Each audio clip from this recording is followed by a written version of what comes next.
মাধ্যমিক এক্সাম দেওয়ার পর ক্লাস 11-এ উত্তীর্ণ হওয়ার পরে তোমাদের মনে একটাই প্রশ্ন যে এবছর তোমরা তরুণ স্বপ্ন প্রকল্পের আন্ডারে 10,000 টাকা করে পাচ্ছ কিনা একটি নতুন ট্যাব বা মোবাইল ডিভাইস কেনার জন্য। আজকের ভিডিওতে আমি তোমাদেরকে জানাবো একটি বিগ ব্রেকিং নিউজ। নতুন সরকার কি এই প্রকল্পটি রাখতে চলেছে নাকি এর সব প্রকল্পের মতো নাম চেঞ্জ হতে চলেছে। কিন্তু যদি এই প্রকল্পটি চালু থাকে তোমরা এই প্রকল্পের আন্ডারে কবে থেকে টাকা পাচ্ছ জানাবো আজকের গোটা ভিডিওতে।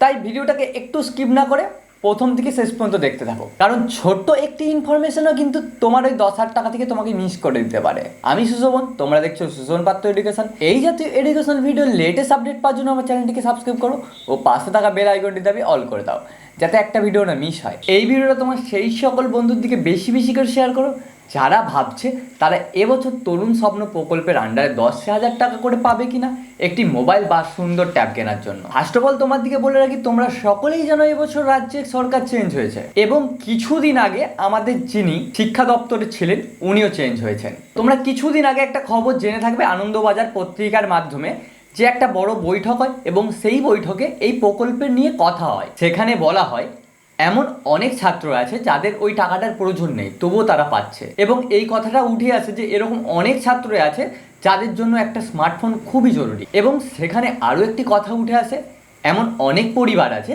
যেখানে তাদের এতটাও সামর্থ্য নেই তাদের সন্তানকে একটা স্মার্টফোন বা ট্যাব কিনে দেওয়ার।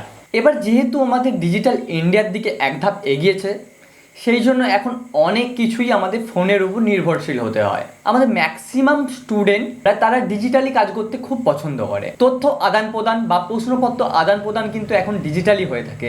তো সেই ক্ষেত্রে কোনো একটি ছাত্র যদি স্মার্টফোন না থাকে সে অনেকটাই পেছিয়ে যায়। তো এই রকম কথা ওই বৈঠকে উঠে আসে। সরকার বলে তারা ভেবে দেখবে এই বিষয় নিয়ে। আমাদের মাননীয় মুখ্যমন্ত্রী জানিয়েছেন যে আগে চালু থাকা যে কোনো সামাজিক প্রকল্প তারা বন্ধ করছে না, যেহেতু এই 10,000 টাকাটা কিছু কিছু ছাত্রছাত্রীর জন্য, ম্যাক্সিমাম ছাত্রছাত্রীদের জন্য খুবই কাজে লাগে। কিছু কিছু বলবো না, কারণ খুব কম সংখ্যক ছাত্ররা আছে যাদের বাবা মা তাদেরকে স্মার্টফোন কিনে দিতে পারে। এবার তোমরা দেখে থাকবে যাবতীয় চালু থাকা প্রকল্পগুলি নাম চেঞ্জ করে নতুনভাবে রূপান্তর করে আরও টাকার পরিমাণ বাড়িয়ে সেগুলো চালু করা হচ্ছে।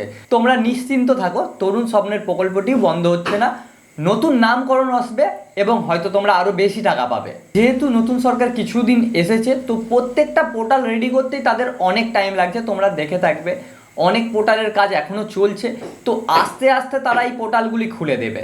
আমি তোমাদেরকে ভরসা দিচ্ছি আগে চালু থাকা কোনো সামাজিক প্রকল্পই কিন্তু বন্ধ হচ্ছে না, হয়তো তার নাম পরিবর্তন হবে। আজকের ভিডিওটা এখানেই শেষ করছি, দেখা হচ্ছে নেক্সট কোনো ভিডিওতে। যদি ভিডিওটা ভালো লেগে থাকে লাইক করো এবং কমেন্টে জানাও তোমাদের কি মতামত। তোমরা কি চাও এটা নতুন নাম করে এই প্রকল্পটা নিয়ে আসা হোক এবং হয়তো তার আর্থিক পরিমাণটা বাড়িয়ে দেওয়া হোক, কারণ 10,000 টাকায় অনেকে স্মার্টফোন হয় না। নিচে অবশ্যই কমেন্টে জানাতে ভুলো না। দেখা হচ্ছে নেক্সট কোনো ভিডিওতে।